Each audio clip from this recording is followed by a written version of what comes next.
Hai semua, saya akan memberikan informasi lowongan kerja buat teman-teman yang sedang berjuang.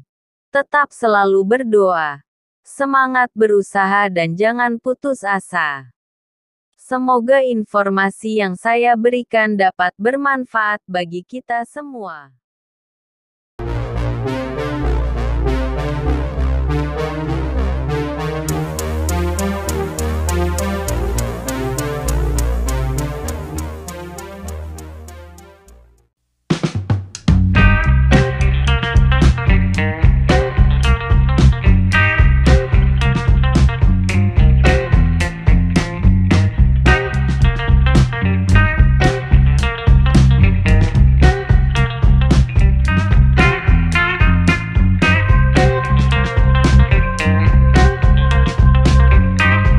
Semoga apa yang kalian impikan bisa terwujud dan sukses selalu.